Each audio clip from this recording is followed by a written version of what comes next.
सावन मास में हमको कौन कौन से नियम का पालन करना चाहिए, क्या करना चाहिए, क्या नहीं करना चाहिए। राधे राधे दोस्तों, आप लोग कैसे हैं? आशा करते हैं कि आप लोग हमेशा स्वस्थ होंगे, मस्त होंगे और अपने अच्छे अच्छे काम में बिल्कुल व्यस्त होंगे। तो मैं हूँ आपकी रंजना, स्वागत करती हूँ वैष्णवी देसी सांग चैनल में। आप लोग कैसे हैं ये बताने के लिए आप लोग कमेंट बॉक्स में राधे राधे जरूर लिखना। तो देखिए दोस्तों, सावन भगवान शिव का बहुत ही पावन प्रिय महीना है। और सावन में कौन कौन से नियम का पालन करना चाहिए, जैसे आप अगर हमेशा शिवलिंग पे जल चढ़ाना चाहते हैं, जल अभिषेक करना चाहते हैं, आपके पास पड़ोस में अगर शिवलिंग है या आपके घर में शिवलिंग है, तो पूरी जानकारी आपको डिटेल से इस वीडियो में आपको मिलेगी। अगर वीडियो अच्छी लगती है तो आप लोग इस वीडियो को ज़रूर लाइक करिएगा, शेयर करिएगा और कमेंट करिएगा। कमेंट में आप लोग राधे राधे ज़रूर लिखिएगा। जो लोग हमारे चैनल पे नए हैं, चैनल को सब्सक्राइब कर ले, बेल आइकन को ज़रूर प्रेस कर दे, जिससे वीडियो की नोटिफिकेशन आप सबके पास सबसे पहले पहुँचे। क्योंकि दोस्तों, आपके एक कमेंट और लाइक से हमें भी हिम्मत और प्रेरणा मिलती है। तो चलिए चलते हैं। देखिए, सावन बहुत ही भोले बाबा का बहुत ही पावन और प्रिय महीना है।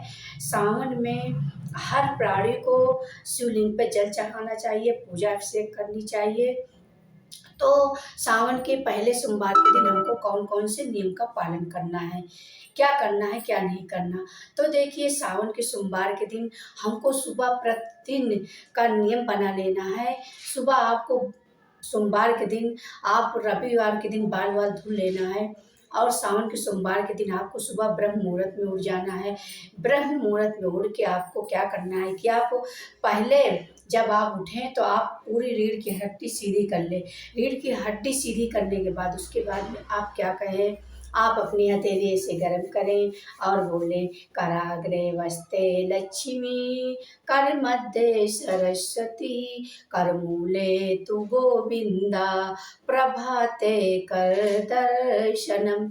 इस तरह से हमको लक्ष्मी जी का दर्शन करना है, फिर सरस्वती माता का दर्शन करना है, फिर भगवान श्रीमन नारायण का दर्शन करके उसके बाद में अपने हथेली गर्म करना है। उसके बाद में कहना है कि हे लक्ष्मी माता, आप हमारे घर में सदा सदा के लिए विराजमान हो। फिर हमको ऐसे हथेली गर्म करना है, फिर कहना है सरस्वती माता, आप हमारे जीभा में निवास करिए, जिससे हमारे शब्द से अशब्द बात न निकले। पूरे दिन अच्छी वाणी का प्रयोग हो, क्योंकि आज सावन का पहला सोमवार है, तो आज शुभ हो। इस तरह से हथेली अपने मुंह पे सहलाते हुए फिर भगवान श्रीमन नारायण से प्रार्थना करना है कि हे भगवान श्रीमन नारायण, आज का दिन खूब अच्छा देना, जिससे हमारे घर में सुख शांति हो, सुख समृद्धि हो और हमारा व्रत पूर्ण हो। इस तरह से हमको धरती पे पाँव रखना चाहिए, धरती माता को प्रणाम करके अपना मेन गेट खोल देना चाहिए। फिर हमको पूरा पीछे से पूरे घर में झाड़ू लगाना है। झाड़ू लगा के आप पूरे आप अपने जल में गंगा जल डाल के स्नान करना। मन में भाव बना लेना कि हम गंगा जल से स्नान कर रहे हैं। आप सर से स्नान करना है उस दिन, सोमवार के दिन, सावन का पहले सोमवार के दिन आपको सर से स्नान करना है। शैम्पू साबुन नहीं यूज करना है, सर से ऐसे ही बाल धुल के ऐसे ही स्नान करना है, क्योंकि आप एक दिन पहले बाल धुले रहेंगे। और मान लो कि जो लोग जैसे मासिक धर्म में है महिलाएँ, तो वो भी अपना ऐसे नहा वहा के अपने मानसिक पूजा कर सकती हैं, मानसिक भोले बाबा को जल वल चढ़ा सकती हैं। तो इस तरह से उसके बाद में फिर हमको अपने घर के मंदिर को पवित्र करना है। पूरे घर में गंगा जल का छिड़काव कर देना है। गंगा जल के छिड़काव से आप अपने मंदिर को और पूरे घर को पवित्र कर लीजिएगा। उसके बाद में फिर आप अपने मंदिर में पूजा करिए। आप अगर आपके पास फोटो है, नहीं शिवलिंग है, तो आप क्या करिएगा कि आप दूध, दही, शक्कर और शहद, इस सब कुछ से, सिंदूर रोली से आपको शंकर जी को जल अभिषेक करना है, जल चढ़ाना है, पंचामृत से स्नान कराना है। उसके बाद में बेलपत्र चढ़ाना है, धतूर चढ़ाना है। धतूर चढ़ाइए, फल चढ़ाइए। और इस समय आम वाम चल रहा है, जो कुछ आपके पास है पर्याप्त। जो नहीं है कोई बात नहीं है। अगर आपके पास कुछ नहीं है तो हमारे भोले बाबा आपके सादे जल से, सिर्फ मन का भाव होना चाहिए, सादे जल से हमारे भोले बाबा बहुत ही प्रसन्न होंगे। बस मन में श्रद्धा लेके जो कुछ आपके पास है, ये नहीं कि आपके पास 56 भोग है तभी आप भोले बाबा के मंदिर जाएं, आप सोमवार का व्रत रखें, नहीं, ऐसा कुछ नहीं है।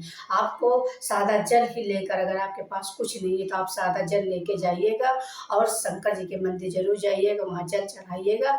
जो कुछ आपके पास है शंकर जी के मंदिर में जाके भोले बाबा का जरूर आप दर्शन करिएगा। तो इस तरह से आप जल चढ़ा सकते हैं। अगर बेलपत्र चढ़ाना चाहते हो तो एक दिन पहले बेलपत्र तोड़ना है, क्योंकि जिस दिन हम व्रत रखते हैं उस दिन हमको नहीं तोड़ना चाहिए, ना हमको धतूर तोड़ना चाहिए, ना सावन में बेलपत्र तोड़ना चाहिए। हमको बेलपत्र 3 पत्ती वाला चढ़ाना चाहिए। अगर आपके पास है तो 3 पत्ती का बेलपत्र चढ़ाइए। उस पे आप चंदन से लिखिए ओम नमः शिवाय, ओम नमः शिवाय, ओम नमः शिवाय लिख के तभी आपको बेलपत्र चढ़ाना है शिव भोले पर। अगर जैसे किसी की मनोकामना नहीं पूर्ण हो रही है तो आप 108 बेलपत्र चढ़ा सकते हैं। 3 पत्ती का 108 बेलपत्र आप भोले बाबा पर चढ़ा सकते हैं। 108 चावल का अक्षत चढ़ा सकते हैं। आपका बहुत ज़्यादा दिन से आपकी मनोकामना नहीं पूर्ण हो रही तो आप चढ़ा सकते हैं। अगर आप कोई फल, मान लो जो फल आप त्यागना चाहते हैं, आपको जो फल प्रिय लगे उसी फल को आप सावन का पहले सोमवार से त्याग देना और 1 साल के बाद आप भोले बाबा का चमत्कार देखना कि जिस फल को आप त्यागे हैं 1 साल के बाद आपके साथ कैसा चमत्कार होता है। तो इस तरह से हमको सावन में नियम का पालन करना चाहिए। आप पार्वती माता पे चूड़ी चढ़ाना, श्रृंगार चढ़ाना, उसके बाद में वो चूड़ी श्रृंगार आप अपने घर ले आना, उसको आप हमेशा डेली यूज करना। आप चूड़ी किसी को दान में भी दे सकते हैं। तो इसी तरह से आप सावन के दिन प्रतिदिन का आप नियम बना लें और प्रतिदिन सावन के सोमवार में के दिन से पूरे सावन आपको नियम का पालन करना है। अगर आप पूरे महीने का व्रत रखते हैं तो आप लोग व्रत रख सकते हैं। आप नहीं व्रत रखते हैं तो आप सोमवार व्रत रख सकते हैं। सोमवार नहीं व्रत रखते हैं, मान लो नहीं व्रत रखना चाहते तो आप ऐसे ही मंदिर जाइए, जल चढ़ाइए, पूजा करिए। इससे भी भोले बाबा आपके ऊपर बहुत प्रसन्न हो गए। और प्रतिदिन अगर आप प्रतिदिन का नियम बना लें तो आप प्रतिदिन अपने जल में गंगा जल डाल के आप शिवलिंग पे जल चढ़ाइए, जल अभिषेक करिए। जो कुछ आपके पास है, चीनी गुड़ है, रोली है, छत है, फूल है, जो कुछ श्रद्धा से है आप प्रतिदिन भोले बाबा पे जल चढ़ाइएगा और उनसे क्षमा याचना करिएगा भोले बाबा से, इस तरह से कि हमारे घर में भोले बाबा आप सुख समृद्धि लाएँ और हमारे घर का आप अंधकार दूर करिए, प्रकाश लाइए। इस तरह से आप सावन के सोमवार में और जो लोग ब्रह्मचर्य का पालन करना चाहते हैं तो ब्रह्मचर्य का भी पालन करिए। जैसे आपके घर में बन पटे, जैसे कोई लड़ाई झगड़ा घर में कला कलेश न हो। आप मान लो लहसुन प्याज नहीं डालते तो घर में मान लो घर में आपके पति देव नहीं, घर में सास है, ननद है, तो इस तरह से कला कलेश ना हो, जिसमें उनकी सुख शांति हो, जिसमें वो खुश रहे, उसी काम को आपको करना है। और क्योंकि शांति से ही भगवान प्रसन्न होते हैं। कहते हैं कि जहाँ सुमत वहाँ संपद विधनाना, जहाँ कुमत वहाँ विपत निधाना। तो हमको शांति से और सुखमय से पूरा सावन का सोमवार का नियम का पालन करना है। सावन के सोमवार में आप लोग मेहंदी जरूर लगाना है। आप जिस तरह से आपसे बन पटे उस तरह से आप मेहंदी जरूर लगाइएगा। और प्रतिदिन आपको ब्रह्म मुहूर्त में ही उठना है। और आपके मंदिर में अगर बगल मंदिर है तो आप प्रतिदिन जल चढ़ाइए। अगर नहीं है मंदिर तो आप अपने घर में प्रतिदिन पूजा करिए और उस सूर्य भगवान को जल चढ़ाइए। तुलसी माता का भी पूजा करिए, अभिषेक करिए। और अगर आपके पास है सब कुछ तो आप इस तरह से आप शंकर जी को प्रतिदिन आप चढ़ा सकते हैं।